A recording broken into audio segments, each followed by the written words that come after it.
Hey everyone, welcome back. We're diving into some malicious compliance stories. Some stories don't begin with a huge conflict, but with that strange feeling that something is very, very wrong. Sometimes people go too far because they're convinced nobody will stop them. This neighbor thought the same. Someone else's land, someone else's boundaries, someone else's rights. What did it matter if there was money to be made? But one accidental discovery set off a chain of events that made his little empire start collapsing right before his eyes. He thought that old folks would never find out. When people imagine land by a lake, they usually picture those beautiful internet photos.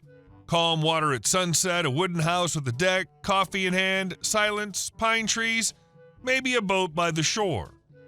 In my case, the picture was beautiful too, but the reality was different. My property was not a ready-made paradise. It was 35 acres of forest on a hill overlooking the lake, where nature was constantly trying to take everything back. The place was amazing. Easy access, not far from the highway, a view developers would fight over. The place was amazing. Easy access, not far from the highway, a view developers would fight over. But the land itself had been mostly wild for years. The old internal roads that someone had once cut through the woods were long overgrown. Fallen trees lay across the paths. In some areas, it was easier to get through on foot with a machete than in anything with wheels.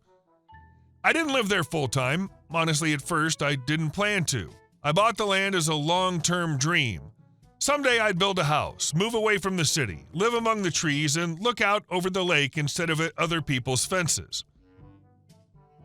There were a few neighboring properties around mine, mostly older owners, quiet retirees who either visited rarely or no longer had the energy to do much with their land. Nobody really interfered in anyone else's business. People live by a simple rule. If nothing's on fire and nobody's shooting, everything must be fine. Next to me was a neighbor who ran a vacation cabins business, small rental cabins for tourists. He was one of those people who loved to present himself as a self-made businessman, but talk like a petty feudal lord. On paper, he was developing local tourism. In reality, he was the kind of slick operator that was always looking for a way to bite off a little more of somebody else's space and pretend it had always been his. At the beginning, he even seemed friendly enough. We exchanged a few words by the road a couple of times. He smiled and said things like, "You've got a beautiful property. If you ever build here, this place will be gold." At the time, I thought it was just casual conversation. Looking back, I understand something now. Some people look at your land and don't see the view. They see an opportunity. Every year I'd come out there for a couple of weeks during vacation and try to make some progress. One year it was clearing storm-fallen trees. Another year it was cleaning drainage. Another year it was reopening an old forest road on my side of the property. One summer, I decided to take it more seriously. I rented a small bulldozer and planned to finally push my way into the section of the property I had only ever reached on foot by fighting through the brush. This was not the romantic kind of work people like to talk about when they've never sat in heavy equipment for 10 hours a day, breathing dust and feeding mosquitoes. It was exhausting, dirty, loud work. But I got a strange satisfaction from it.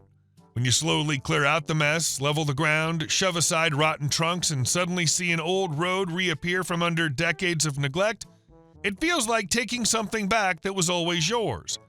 I worked like that for several days in a row, slow and careful, checking the map, stopping now and then to get out and look for old landmarks. The property was large and heavily wooded, and I'll admit this honestly, I didn't know every inch of it perfectly. On paper, 35 acres sounds easy enough to understand. In reality, it means you can walk through trees for an hour and still be on your own land. On the fourth or fifth day, I was clearing one old road that, by my calculation, should have led me toward the southwest section of the property. The area was so overgrown that I'd started doubting my own direction. Then the trees opened up, and I saw something that made me kill the engine and sit there in silence for a good 10 seconds. There were two wooden vacation cabins standing in front of me. Not ruins, not old sheds, not some hunting shacks left over from the 70s. No, these were real, maintained, ready-to-rent cabins, with porches with fresh stain on the wood, with a gravel path between them. One even had a decorative sign hanging by the door. I couldn't read what it said from where I was, but it definitely didn't look like someone accidentally parked a temporary trailer here. It looked like a business. My first thought was not, "I've been robbed." My first thought was, I must have gone the wrong way. Seriously, the property was huge, the terrain complicated, the road old, the maps imperfect. I assumed I'd made a mistake. I even felt embarrassed for a second. I was sitting there in a bulldozer thinking I'd probably cut a path onto someone else's land, spooked a few tourists, and generally looked like a forest lunatic with heavy machinery. While I sat there, I noticed another detail. A neatly cleared road led to those cabins from my neighbor's side, the same neighbor who owned the vacation cabin business. And suddenly the puzzle seemed to click into place. I figured these must be his extra cabins, and I'd simply wandered across the line out in the woods. I left the machine and walked closer. The cabins were clearly in use. 2 folding chairs sat on one porch. A small metal grill stood beside the other one. There was an electrical box nearby. Someone had put real money into this. I turned around and got back in my pickup and drove over to my neighbor. I wanted to handle it like a normal person. Apologize, explained that I'd been clearing an old road on my land and had apparently come out near his cabins by mistake. He was outside by his main house office where he checked in guests. I stepped out of the truck and had barely reached him when I said something along the lines of, "Hey, I think I might have mixed up the property line. I was clearing an old road on my side and came out near 2 cabins in the woods. If those are yours, I'm sorry. I wasn't trying to get onto your property." It took me maybe 2 seconds to understand one thing very clearly. This was not the reaction of a man with nothing to hide. His face didn't look surprised. It looked angry. Not, "Oh, no problem." Not, "Let's go check the map." No, he tensed up immediately like I'd stepped on a tripwire. "Do you have any idea what you're doing?" he barked. "You drove heavy equipment up to my cabins? To my business? I'll sue you so hard you'll have to sell your land just to pay the lawyers." At first, I honestly didn't even understand why he was exploding. There I was, ready to apologize, and suddenly I was being hit by this wave of theatrical aggression. "I came over here to talk like a normal person," I said. "I told you, if it's yours, I'm sorry. There is no just," he cut me off. "I got plenty of lawyers. Everything's documented. That's my land, my buildings, and if you show up there again, I'll call the police and sue you for interfering with my business." That was the moment something in me switched. There's a certain type of person who starts shouting about lawyers before you've even accused them of anything, and it almost always means they know perfectly well they're in the wrong. I stopped apologizing. I just looked at him and said, "Fine, then I'll verify the property lines." He gave me this crooked little smile. Not the smile of a man who knows he's right, the smile of a man who thinks he's scared you enough to make you stop digging. If I had been him, I would have prayed that I really did turn around and forget the whole thing. That very evening, I pulled out every document I had, survey maps, old deeds, boundary records, even photos from when I bought the place. The next day, I contacted a surveyor, then the county land office, then the company that had handled my title when I purchased the property. After 2 days, the picture was starting to form. After 4, I was almost certain. After a week, I had official confirmation. Both cabins were on my land. Not on the line, not in a disputed strip, not a foot over by mistake. No, those 2 neat little cabins my neighbor had been renting out as part of his vacation cabins business were built well inside my property boundaries. I remember sitting at my kitchen table with the paperwork spread out in front of me and not being able to decide what came first, the anger or this dark kind of awe at how unbelievably brazen a person could be.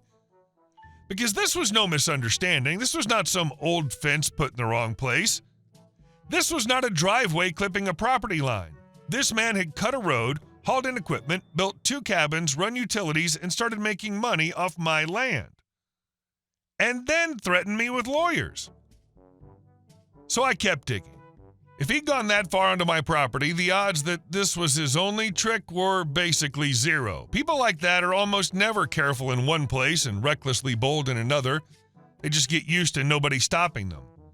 I walked the upper part of the slope where 2 of the neighboring properties sat, one owned by an elderly couple who only came a few times a year, and another owned by a widow who hardly came at all.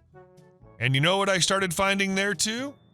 First, a gravel turnaround clearly being used by vehicles, then a line of lights along a path, then a wooden viewing platform overlooking the lake where, as it turned out, my neighbor's guests were taking photos from their private panoramic lookout.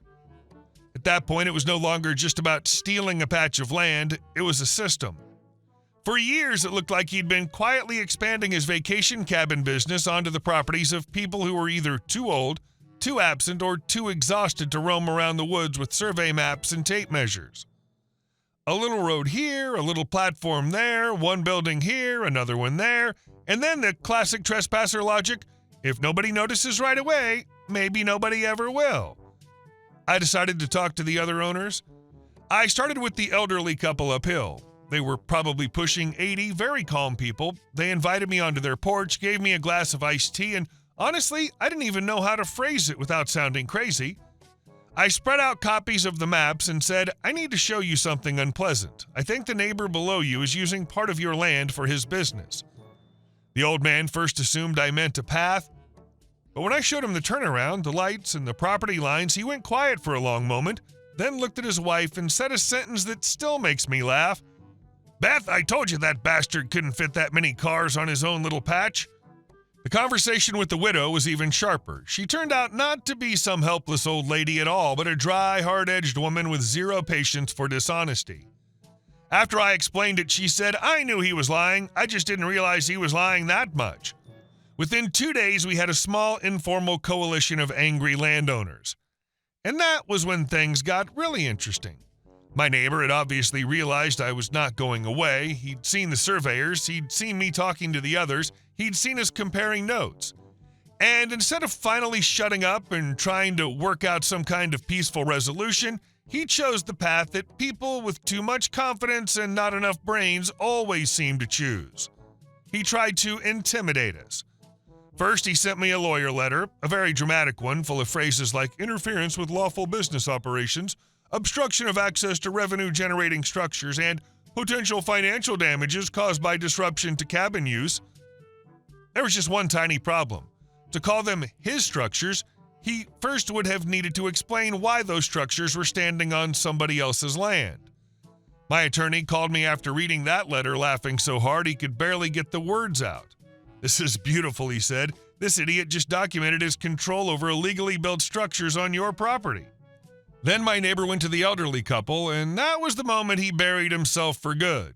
He'd probably spent years bullying people with tone alone. What he'd failed to understand was that when quiet old people realize they've been cheated for years, they can summon a level of concentrated hatred that makes ordinary anger look amateur.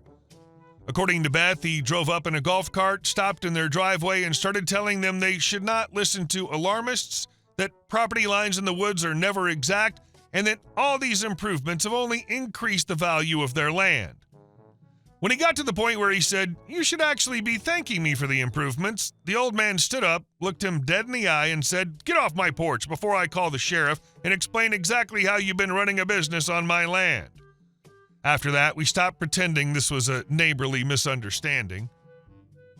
We hired one attorney together. We gathered records. We commissioned an official land survey. We pulled old maps, deeds, permit records where any existed, utility layouts, advertisements for his vacation cabins, guest reviews, and satellite images from previous years. The picture that emerged was so perfect, I almost wanted to frame it. On my land, 2 cabins and part of a road. On the elderly couple's land, part of the access route, the vehicle turnaround, and the lights. On the widow's land, the scenic deck and the footpath leading to it. In other words, he'd assembled himself a charming lakeside tourist compound by stitching together pieces of land from people who rarely visited and could not constantly monitor what he was doing. We filed a joint lawsuit.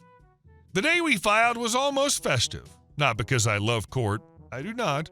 But there's a special kind of satisfaction in that moment when an arrogant person still thinks they control the situation while the legal machine has already started moving and is rolling straight at them. His reaction was predictable. First came even more threats, then attempts to speak to each of us separately and convince us not to take this public.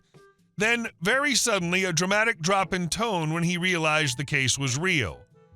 At one point, he even offered me compensation for the inconvenience. That was the exact phrase he used. Not rent for the years he'd used my property, not acknowledgement of wrongdoing, not a buyout. No, compensation for the inconvenience. As if he'd accidentally left a bicycle in the wrong place instead of building 2 profitable cabins in my woods. I asked him, "Are you seriously calling this an inconvenience?" He replied, "Let's not escalate." That was a wonderful moment, because there's almost no sentence funnier in the English language than "let's not escalate," coming from the man who started out screaming about lawyers. We did not escalate. We simply kept going. As the case moved forward, more dirt came out. Some of the paperwork tied to his cabins had been, let us say, creatively prepared. Certain landscape improvements had not been properly approved. His marketing materials described a private forest retreat on an exclusive property, even though some of the featured land did not belong to him at all. The most delicious part was listening to his lawyer try to build a defense around the idea of a good faith mistake. Supposedly, his client had honestly believed the structures were within his own property boundaries. It might have worked if we'd been talking about an old fence, but it's very difficult to convince a judge that you made a good faith mistake when you first cut a road, then built 2 full cabins, then rented them out for years, and when the actual owner politely comes to talk to you, instead of apologizing or suggesting that you verify the boundary lines, you start screaming about lawyers. The judge did not seem especially impressed with that fairy tale either. The ending was better than anything I had imagined during my angriest evenings. The court found that my neighbor had illegally used other people's land for commercial activity. He was ordered to stop using the land immediately, remove or relocate the illegal structures from all of the affected properties at his own expense, restore the damaged areas, and pay compensation to the rest of us. But even that was not the sweetest part. The sweetest part was that his vacation cabins business basically fell apart. Because the whole appeal, that sense of private exclusivity, had been built on stolen space. Without my 2 cabins, without the scenic deck on the widow's property, without the convenient turnaround on the elderly couple's land, without the road access he had no right to use, his little resort lost a huge part of what guests had been paying for. Reviews started slipping, bookings dropped, and from what I heard, he also had to answer some very uncomfortable questions from his insurer, the tax authorities, and a few other interested parties about how exactly part of his assets had ended up standing where they never should have been. The demolition was its own kind of show. I made a point of being there the day they started taking apart the 2 cabins on my land. Not because I'm petty. Well, maybe a little petty. But after everything that had happened, I felt I'd earned the right to stand there with a cup of coffee and watch board by board as his confidence was dismantled. He was there too, gray-faced, angry, hollowed out. No more shouting about lawyers, no more posture of a minor king of lakeside tourism. Just a man who'd overestimated his own cleverness and underestimated how dangerous it is to steal from people who know how to read maps.